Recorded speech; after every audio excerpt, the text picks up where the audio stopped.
Hello students, चलिए start करते हैं। Linear programming chapter 12 of class 12 का इंट्रोडक्शन पार्ट इस वीडियो में कवर करेंगे।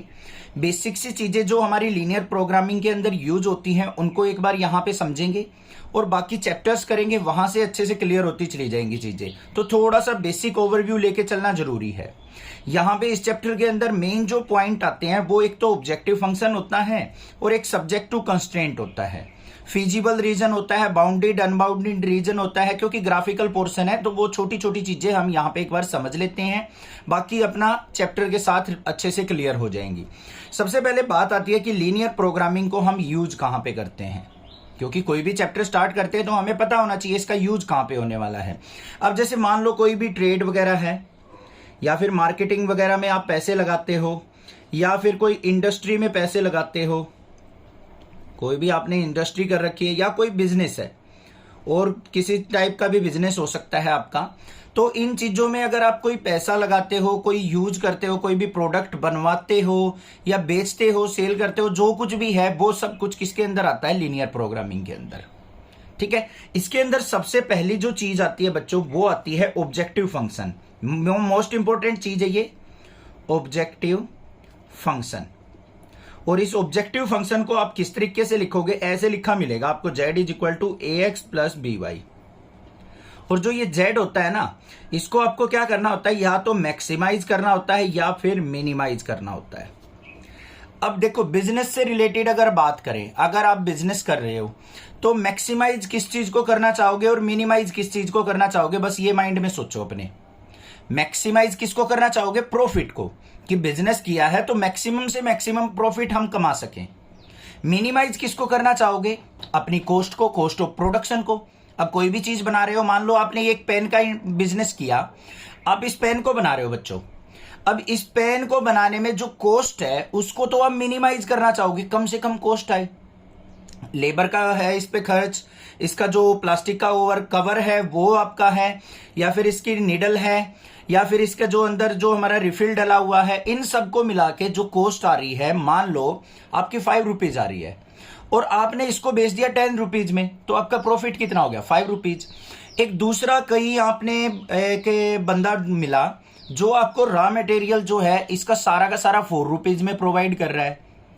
कितने रुपए में प्रोवाइड कर रहा है? 4 रुपीज में। पहले वाला 5 रुपीज में प्रोवाइड कर रहा था, दूसरे वाला 4 में प्रोवाइड कर रहा है कि मैं सारी चीजें इसकी 4 रुपीज में आपको प्रोवाइड कर दूंगा, और आपको बेचना फिर भी 10 रुपीज का है। तो मैक्सिमम प्रॉफिट कहां से हो रहा है?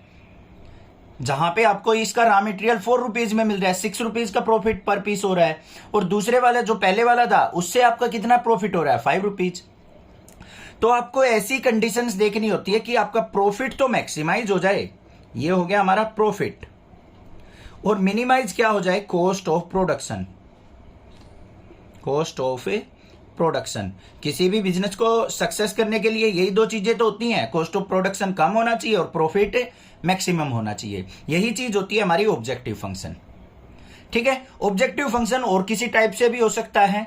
जैसे मान लो ऑब्जेक्टिव फंक्शन हो जाए, अब आपको 12th क्लास का सिलेबस कर रहे हो, आपके माइंड में ऑब्जेक्टिव आएगा कि मुझे, आप YouTube पे वीडियो सर्च करने लग जाते हो, कोई भी टॉपिक के लिए वीडियो सर्च करते हो, तो अब क्या देखते हो? 2-4 वीडियो जो टॉप में आ रही हैं उनमें से कम टाइम में किसने बताया है। टाइम जरूर देखते हो कि किसने कम टाइम में वीडियो बनाई हुई है, उस टॉपिक के ऊपर किसने ज्यादा टाइम में बनाई हुई है। अब जैसे लीनियर प्रोग्रामिंग का इंट्रोडक्शन है, एक टीचर ने बना रखी है भाई 25 मिनट की वीडियो, एक टीचर ने बना रखी है 10 मिनट्स में वीडियो। ठीक है, ये नेक्सा क्लासेज ने बना रखी है या किसी और टीचर ने बना रखी है, मान लो एग्जांपल, और ये आ गया अदर चैनल। आप वीडियो देखते हो, नेक्सा क्लासेज से आपको 10 मिनट में मिल गई। 10 मिनट में आप ये देखोगे, 10 मिनट में अगर आपको सारी बेसिक कंसेप्ट मिल गए तो आप किस चैनल पे जाना प्रेफर करोगे? नेक्सा क्लासेज पे। अब 25 मिनट के अंदर आपको बहुत सारा टाइम तो वेस्ट हो गया, डबल से भी ज्यादा टाइम वेस्ट हो गया, और वही कंटेंट जो यहाँ पे 10 मिनट्स में मिल रहा है वही 25 मिनट में मिल रहा है, तो आप कौन से चैनल को प्रेफर करोगे? 10 मिनट को। यही हो गया ऑब्जेक्टिव। मतलब कम टाइम में ज्यादा नॉलेज कहां से मिल रही है? समझ में आ गई ना बात? ऑब्जेक्टिव फंक्शन क्या हो गया आपको पता लग चुका है। ठीक है, उसके बाद आता है हमारा subject to constraint. Second condition जो होती है सब्जेक्ट टू कंस्ट्रेंट। अब ये सब्जेक्ट टू कंस्ट्रेंट का मतलब क्या होता है? लिमिटेशंस कह सकते हैं इसको या फिर कंडीशंस कह सकते हैं। लिमिटेशंस या फिर कंडीशंस। अब कंडीशंस का मतलब और लिमिटेशंस का मतलब क्या है? यहां पे देखो बच्चों, हमारे पास क्या है यहाँ पे? मैक्सिमाइज और मिनिमाइज था। मैक्सिमाइज हमें प्रॉफिट करना था, मिनिमाइज हमें कॉस्ट ऑफ प्रोडक्शन करना था। अब इन चीजों को करने के लिए हमें कुछ लिमिटेशंस और कंडीशन को फुलफिल करना पड़ेगा, तभी हम अपना प्रॉफिट मैक्सिमाइज कर सकते हैं और कॉस्ट ऑफ प्रोडक्शन मिनिमाइज कर सकते हैं। अब कुछ कंडीशंस का मतलब क्या है यहाँ पे? एग्जाम्पल के तौर पे अभी हम स्टडी से रिलेटेड बात कर रहे थे। मान लो आपके पास 1 आवर का टाइम है बच्चों, 1 आवर के अंदर पढ़ना है आपने चैप्टर नंबर 12। आपने देखा अगर मैं 25 मिनट यहां पे वेस्ट कर देता हूं तो मेरे पास 35 मिनट बची पूरे चैप्टर के लिए। तो मैं भाई इस चैनल को प्रेफर नहीं करूंगा, ये मेरे पास कंडीशन है। मेरे पास तो कुल 1 आवर का टाइम है, तो मैंने क्या करना है? 10 मिनट अपने इंट्रोडक्शन पे लगा देने हैं और 15 या 20 मिनट्स मुझे एक्सरसाइज 12.1 पे लगाना है, या फिर मैंने 20 मिनट्स अपनी 12.2 पे लगाना है। 2 ही एक्सरसाइज है, तो ये हो गया। या फिर 10 मिनट्स में और क्या करूंगा? यहाँ पे मिसलेनियस पे लगा दूंगा, या फिर 10 मिनट्स की रिवीजन पे लगा दूंगा। तो इस तरीके से डिवाइड करोगे ना, ये हो गई आपके पास लिमिटेशंस, कंडीशंस, कि 1 आवर के अंदर आपने ये सारी चीजें कवर करनी है। समझ में आ गई ना बात? क्लियर है? और इसमें किस तरीके से मिलेंगे आपको?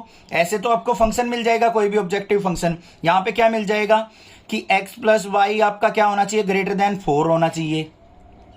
जो भी x और y ले रहे हो, आपके अंदर x के अंदर कोई भी क्वांटिटी हो सकती है, y के अंदर भी कोई भी क्वांटिटी हो सकती है। जैसे x के अंदर इसकी प्लास्टिक आ गई पेन की, y के अंदर इसका रिफिल आ गया। इन दोनों की कॉस्ट ऑफ प्रोडक्शन क्या होनी चाहिए? या फिर ग्रेटर देन इक्वल टू 4 नहीं होनी चाहिए, या मतलब हमेशा ग्रेटर देन इक्वल टू 4 होनी चाहिए। या प्रॉफिट को कह सकते हैं कि 4 से ग्रेटर प्रॉफिट आना चाहिए हमारा। तो इस तरीके की कंडीशन जो मिलेंगी ना आपको, या फिर कह दे कि भाई x जो है हमारा ग्रेटर देन इक्वल टू 2 लेना है हमेशा में, y इक्वल टू कह दे y greater than equal to 1 लेना है। तो इस टाइप की कंडीशंस क्या कहलाएंगी? हमारी सब्जेक्ट टू कंस्ट्रेंट। ठीक है भाई, ये बात हो गई क्लियर। अब बात आती है हमारी नॉन नेगेटिविटी कंस्ट्रेंट की। नॉन नेगेटिविटी कंस्ट्रेंट, इसका मतलब क्या है? हमारी जो x और y की वैल्यू होंगी, x और y की वैल्यू हमेशा क्या होंगी? Greater than equal to 0। ये कभी भी नेगेटिव नहीं होंगी। अब नेगेटिव तो हो ही नहीं सकती, x और y को अगर हम नेगेटिव लेने लग जाएंगे तो प्रॉफिट तो होगा ही नहीं हमारा। ठीक है? कोई भी कंडीशंस है, कोई भी प्रोडक्शन अगर आप कर रहे हो तो उसको तो हम नेगेटिव लेके ही नहीं चल सकते। जैसे x को हमने इसका प्लास्टिक का कवर लिया था, y को हमने इसका रिफिल ले लिया, नेगेटिव तो कभी ले ही नहीं सकते हम इनको। कोई ना कोई तो वैल्यू लेनी पड़ेगी, तभी तो हमारा पेन तैयार होगा।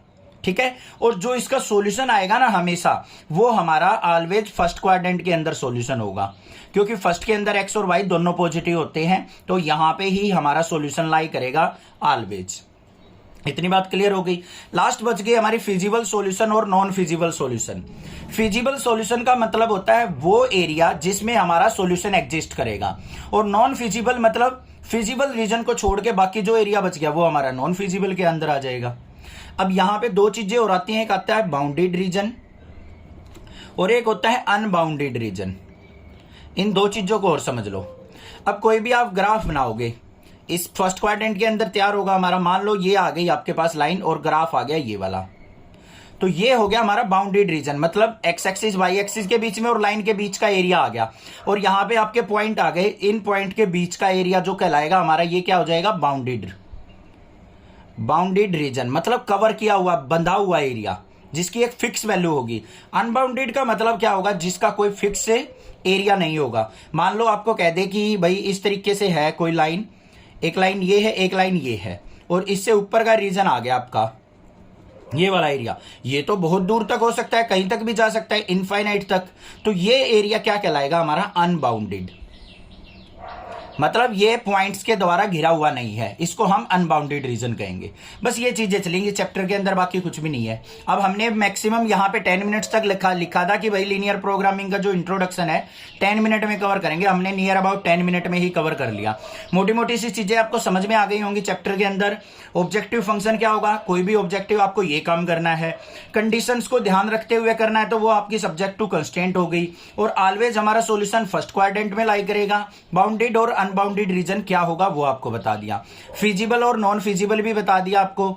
ऑन अनफिजिबल, फिजिबल मतलब हमारी कंडीशंस को फुलफिल करता हुआ रीजन कहलाएगा, और फिजिबल रीजन को हो गया कौन सा होगा, जो हमारी कंडीशंस को फुलफिल नहीं करेगा। तो चैनल को सब्सक्राइब करना आने वाली वीडियोज की नोटिफिकेशन के लिए, और अपने नेक्सा क्लासेस चैनल को सपोर्ट करते रहिए। Thank you students for watching Nexa classes video.